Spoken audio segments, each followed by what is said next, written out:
नमस्कार, आप देख रहे हैं टीवी 9 मध्य प्रदेश छत्तीसगढ़। मैं हूं प्रदीप सिंह। आपको बता दें, मध्य प्रदेश में विधानसभा चुनाव पूर्ण हो गए और रिजल्ट भी आ गया है। अब बात करें बुंदेलखंड की। बुंदेलखंड में 26 सीटें आती हैं। 26 में से 5 सीटें मात्र कांग्रेस को इस बार जीतने को मौका मिल पाया, तो वहीं 21 सीट में बीजेपी ने फिर से जीत ली।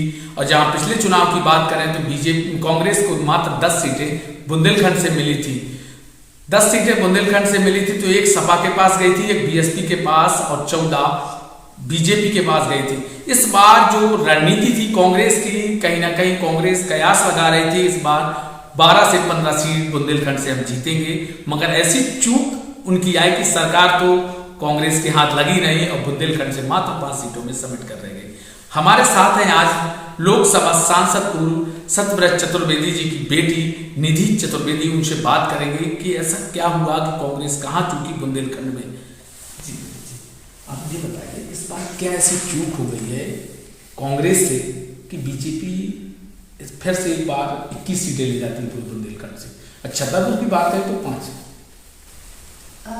देखिए, मैं शुरुआत से जैसे पहले से भी कहती आई हूँ कि चुनाव के पहले मैंने कई बार कहा है मीडिया के थ्रू भी और लोगों में भी कि अगर हम कर्नाटक की तर्ज पे चुनाव लड़ते हैं तो हम निश्चित तरीके से जीतेंगे, लेकिन अगर कर्नाटक की तर्ज पे चुनाव नहीं लड़ते हैं तो सरकार बनाना थोड़ा मुश्किल हो सकता है हमारे लिए। और वही हुआ। कर्नाटक की तर्ज मतलब कि आपका जो प्रत्याशियों का चयन है वो सही होना चाहिए था। आपका जो मैनेजमेंट है वो एआईसीसी का, चुनाव मैनेजमेंट एआईसीसी के हाथ होना चाहिए था।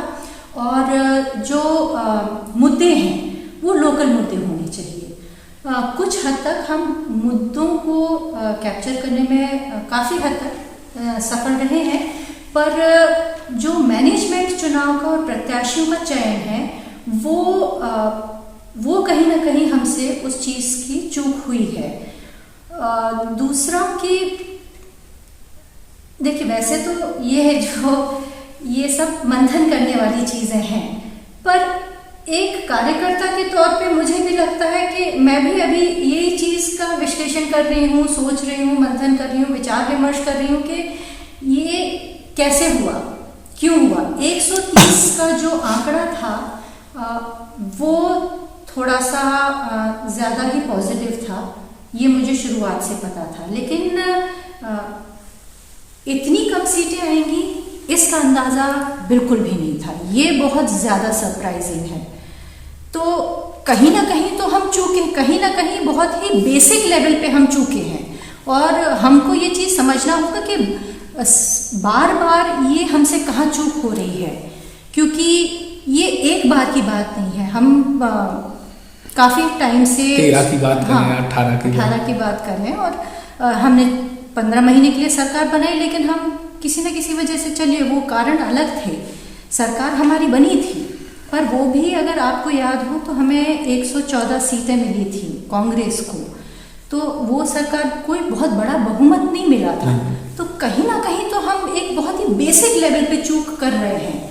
तो मुझे जो ये मेरा व्यक्तिगत विश्लेषण है, जो व्यक्तिगत मेरी जो सोच है कि एक तो हमको एआईसीसी को एक प्रदेश के चुनाव में आपको जो राष्ट्रीय पार्टी है, राष्ट्रीय नेतृत्व है, आप उसको नज़रअंदाज नहीं कर सकते, आपको उनको साथ लेकर चलना पड़ेगा।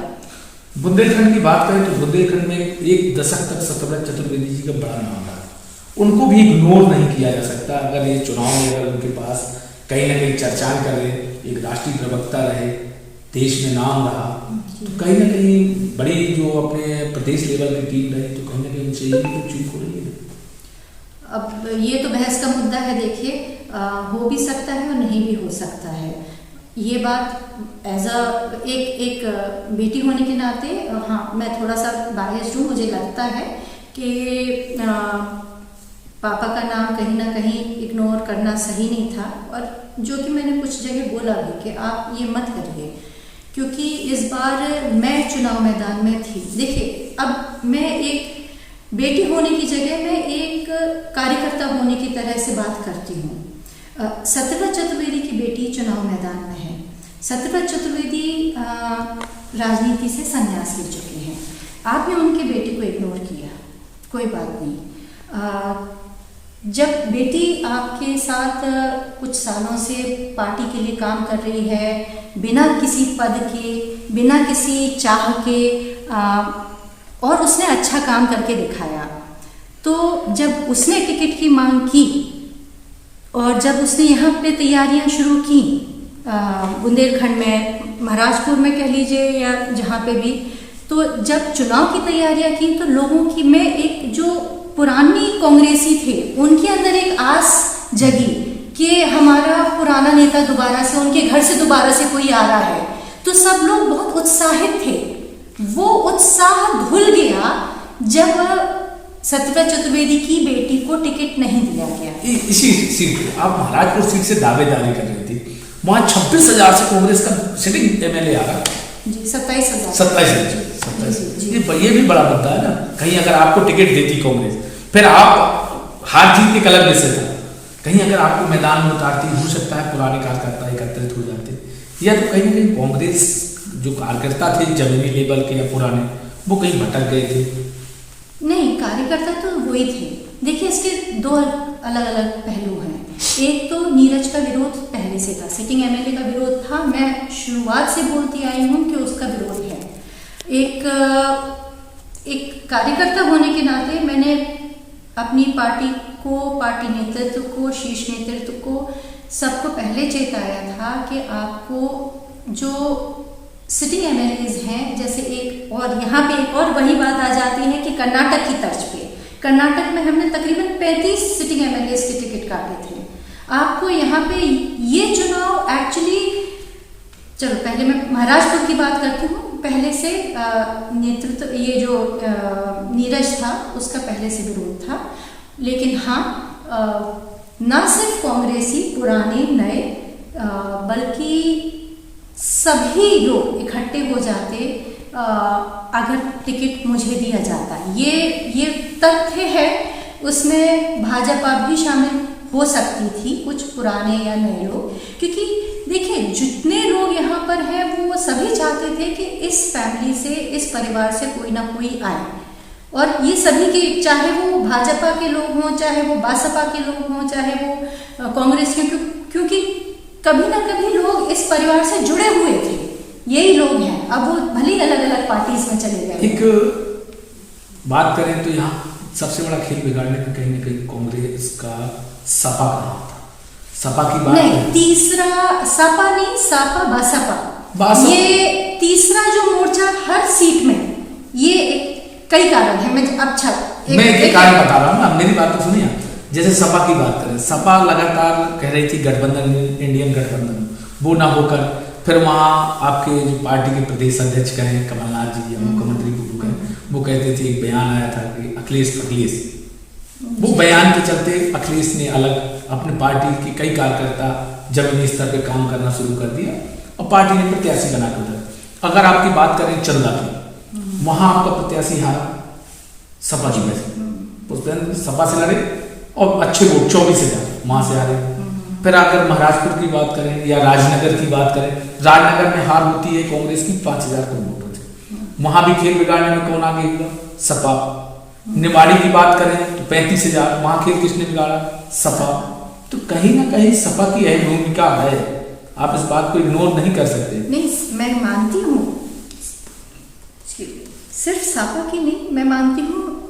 आप हर सीट पे देख लीजिए, ये एक तीसरा कारण है जिसके लिए हमको सोचना चाहिए, क्योंकि क्या हुआ है कि जो तीसरा मोर्चा तकरीबन हर सीट पे इस बार खुला है। पहले भी रहता था तीसरा चौथा मोर्चा, सपा बसपा रहते थे, बसपा रहती थी। इस बार आप भी आई, बसपा भी आई, सपा भी आई। चलिए, आपका इतना यहाँ पे अभी पकड़ नहीं है, पर बसपा और सपा में इस बार वो प्रत्याशी लगे हैं इन टिकट्स पे जो कि कभी जो या तो कांग्रेस से जुड़े थे, कांग्रेस से टिकट मांग रहे थे, या बीजेपी से टिकट मांग रहे थे। तो अधिकांशतः वो लोग थे जो कांग्रेस से टिकट मांग रहे थे। हर सीट पे एक तीसरा मोर्चा या चौथा मोर्चा, त्रिकोणीय चतुर्कोणीय मुकाबला तकरीबन हर सीट पे 230 सीट्स में से आई थिंक कम से कम 200 सीट्स पे तो हर जगह त्रिकोणीय मुकाबला रहा है। और इस बार जो ये तीसरा मोर्चा था वो 4-5 हजार वोटों वाला नहीं था, ये 10,000 से ऊपर वोटों वाला था, 10 से 20 हजार वोटों का पकड़ जिनके ऊपर थी। तो ये वो लोग हैं जिन्होंने ये समीकरण बिगाड़े हैं इस बार। तो इन्होंने कांग्रेस के वोट ज़्यादा काटे हैं बशर्ते बल्कि बजाय बीजेपी के। एक ये कारण भी रहा है तीसरे मोर्चे का। और चौथा एक कारण देखिए लाडली बहना योजना का तो खैर एक अंडर करेंट था जो कि हमें बाद में समझ में, मुझे एटलीस्ट मुझे लगा कि हमको ये समझना चाहिए। हालांकि शायद कांग्रेस वाले प्रत्याशी मानने को तैयार नहीं थे। मैंने काफ़ी लोगों को चेताया भी था कि लाडली बहना योजना का जो है एक अंडर करेंट बहुत है, क्योंकि महिला होने के नाते मैं भी गांव-गांव बैठी हूँ, महिलाओं के साथ बातचीत की है। तो उनका सीधा सिंपल बोलना था कि भाई हमें जो मिल रहा है हम उससे खुश हैं, अब तुम्हारी सरकार बनेगी नहीं बनेगी वो हमें नहीं पता, तो हम उसको वोट क्यों दें जिसका हमें पता नहीं है कि सरकार बना पाएंगे या नहीं बना पाएंगे। हम उसको वोट देंगे जो अभी फिलहाल हमें 1250 रुपए दे रहा है और 1500 देने के वादा कर रहा है। अब इस पे भी हम कह रहे हैं कैलाश विजयवर्गीय का एक बयान आया था कि अगर हम यहाँ की बात करें या राजस्थान की बात करें या छत्तीसगढ़ की, वहाँ तो लाडली बहना नहीं थी ना। केंद्र की योजनाओं ने कहीं ना कहीं हमें सरकार, देखिए राजस्थान में तो हर बार यही होता है, हर 5 साल में सरकार बदलती है। ये तो एक Chhattisgarh was a surprise. Chhattisgarh का अब आप भी करेंगे, मैं छत्तीसगढ़ के बारे में ज़्यादा बोल नहीं सकती हूँ क्योंकि मुझे उसके बारे में बहुत ज़्यादा पता नहीं है, पर मुझे जो लगता है छत्तीसगढ़ में भी कहीं ना कहीं एक फैक्टर ये रहा है कि आपने AICC को इग्नोर किया है। AICC की दखलंदाजी आपको शायद नेतृत्व को या भूपेश बघेल जी, मैं कह नहीं सकती, पर मुझे ऐसा लगता है कि AICC अगर वहाँ पे और ज़्यादा एक्टिव होती तो हो सकता था हम छत्तीसगढ़ भी बचा सकते थे। तो आपका कहना सीधा ये मेरा व्यक्तिगत मानना है कि AICC की वजह से कहीं ना कहीं चेंज करता। देखिए 2 बेसिक जो चीज़ें मुझे समझ में आ रही है, मध्य प्रदेश से मैं समझ सकती हूँ, और अब अगर बात करें AICC की तो कर्नाटका और तेलंगाना दोनों ही एग्जाम्पल्स आपके सामने हैं, दोनों उदाहरण हैं। कर्नाटका में भी AICC का बहुत मैनेजमेंट रहा था और प्रत्याशियों के चयन में भी उनका बहुत अच्छा खासा हाथ रहा था, और तेलंगाना में भी। तो वहाँ तो हमने सरकार बनाई ना, मतलब तेलंगाना में तो हमारे पास सिर्फ 7 सीटें थी कांग्रेस की, और इस बार हम 60 अबव लेकर आए हैं, 60 सीटों से ऊपर है। एग्जैक्ट मुझे याद नहीं आ रहा है अभी, पर हम वहाँ पे क्लियर मेजॉरिटी में आए। तो कहीं ना कहीं तो AICC महत्व रखती है ना, और मध्य प्रदेश में हमने AICC को उतना इम्पोर्टेंस नहीं दिया या उनका उतना कहा नहीं माना। अगर हम मानते तो शायद हो सकता था एक ये बहुत बड़ा फैक्टर रहता। दूसरा मुझे एक बहुत पहले से जो बात क्या कहेंगे परेशान कर रही है वो है हमारा पार्टी का संगठन। मध्य प्रदेश में मैं शुरुआत से अपने नेताओं को बोलती आ रही थी कि हमें संगठन मजबूत करने की बहुत ज़रूरत है, क्योंकि कमलनाथ जी खुद कहते हैं कि हम भाजपा से चुनाव नहीं लड़ रहे हैं, हम भाजपा के संगठन से चुनाव लड़ रहे हैं। तो हमारा संगठन तो मजबूत है ही नहीं ना, हमारे कार्यकर्ता तो उनकी पहुंच गांव-गांव तक है ही नहीं। जो पदाधिकारी हैं, जो कार्यकर्ता हैं, वो आपको संगठन को जो लोकल नेता हैं उनसे पृथक रखना पड़ेगा। मैं बार बार ये निवेदन करती आ रही हूँ, ये सुझाव देती आ रही हूँ पार्टी को कि हमको संगठन को जो DCCs हैं खास तौर से उनको जो लोकल नेता हैं उनसे अलग रखना पड़ेगा, क्योंकि इंडिपेंडेंट संगठन होगा तो संगठन को मजबूती मिलेगी। और चाहे नेता को आप टिकट दो या ना दो, तो जिसको भी आप टिकट दोगे संगठन उसके लिए, आपके प्रत्याशी के लिए काम करेगा, ना कि उस पर्टिकुलर नेता के लिए काम करेगा। आपके चुनाव के ठीक पहले आपके ही कांग्रेस के जिला अध्यक्ष लखनलाल पटेल को पार्टी अलग कर देती है, तो कहीं ना कहीं ये भी एक बड़ी चूक है जिले से। बहुत बड़ी, मैंने मना किया था। मैंने अपना, जब मुझसे राय मांगी गई तो मैंने कहा था कि ये बहुत बड़ी गलती हो जाएगी। तो कहीं ना कहीं जो बुंदेलखंड हो या छतरपुर जिले की बात करें तो कांग्रेस से बड़ी चूकें हो चुकी चुनाव में पहले। देखिए, अब ये हारे तो हैं हम, और ये कोई बहुत अच्छी हार नहीं है, पर निश्चित तौर से अगर हारे हैं तो चूक तो कहीं ना कहीं हुई है। अब जिलाध्यक्ष भी, जिला से लेके मतलब प्रदेश लेवल तक, तो ये चीज़, ये सब इस पे शीर्ष नेतृत्व विचार करेगा, मंथन करेगा, वो किस कंक्लूजन पे आते हैं, उनको क्या लगता है। ये मेरे खुद के व्यक्तिगत मेरे विचार हैं, क्योंकि इस पे मैं शुरुआत से, ये मुझे लगता है यहाँ हम गलत हुए हैं। और आजकल की सच्चाई ये है कि कोई सच नहीं सुनना चाहता है, और मैं सच के अलावा मैं वो नहीं बोल सकती हूँ जो आपको सुनना पसंद है। ये थी हमारे साथ निधि चतुर्वेदी। उन्होंने साफ तौर पर कहा कहीं ना कहीं कांग्रेस से चूक हुई है, या जिलाध्यक्ष से लेकर आला कमान तक में कहीं ना कहीं चूक हुई है। अगर अन्य प्रदेशों की बात करें तो AICC कहीं ना कहीं इन्वॉल्व रहती थी, यहाँ उसको भी इन्वॉल्व कम किया गया है। इसलिए जो बुंदेलखंड की बात करें, बुंदेलखंड में हमारी हार निश्चित बड़ी हुई है, छूटी नहीं, क्योंकि पूरे बुंदेलखंड से मात्र हमें 5 सीटें मिली हैं, उस पर हमें संतुष्ट होना पड़ा था। छतरपुर से TV9 के लिए प्रदीप सिंह।